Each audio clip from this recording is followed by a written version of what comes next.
Hello everyone, I wanted to bring you a Start Your Day Off Right series video for October the 28th. My quote is, your twin can help. If you're still looking for that one person who will change your life, take a look in the mirror. My story, this is from Sister Ramona McLean. My dad has bees. Today I went to his house and he showed me all the honey he had gotten from the hives. He took the lid off of a 5-gallon bucket full of honey, and on top of the honey there were 3 little bees struggling.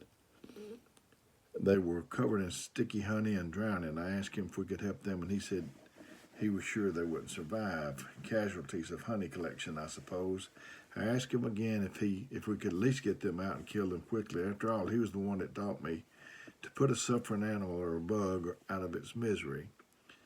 He finally conceded and scooped the bees out of the bucket. He put them in an empty yogurt container and put the plastic container aside.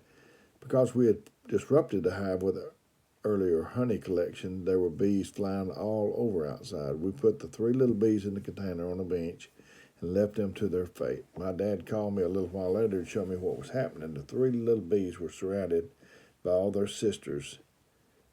All of the bees are females, and they were cleaning the sticky, nearly dead bees, helping them to get the honey off their bodies. We came back a short time later, and there was only 1 little bee left in the container. She was still being tended to by her sisters. When it was time for me to leave, that we checked one last time, and all of the bees had been cleaned off to fly away, and the container was empty.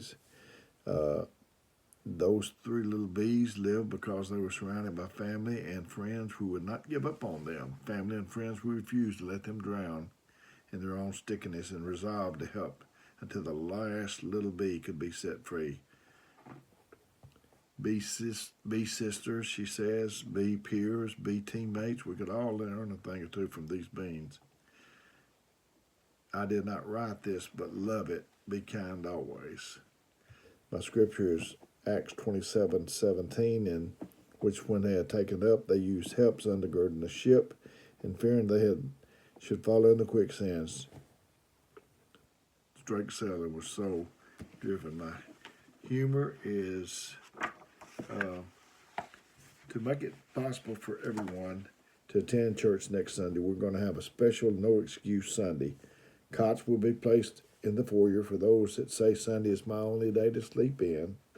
There will be a special section with lounge chairs for those who feel our pews are too hard. Eye drops will be available to those with tired eyes from watching TV late Saturday night. We have steel helmets for those that say the roof would cave in if I ever came to church. Blankets will be furnished for those who think the church is too cold, and fans for those who say it is too hot. Scorecards would be available for those who wish to list the hypocrites present. Relatives and friends will be in attendance for those who can't go to church and cook dinner too. We will distribute stamp out stewardship buttons for those who feel that church is always asking for money. Our section, which is devoted to trees and grass, for those who would like to seek God in nature. Doctors and nurses will be in attendance for those who plan to be sick on Sunday. The sanctuary will be decorated with both Christmas poinsettias and Easter lilies for those who have never seen the church without them. And we will provide hearing aids for those who can't hear the preacher, and cotton for those who can.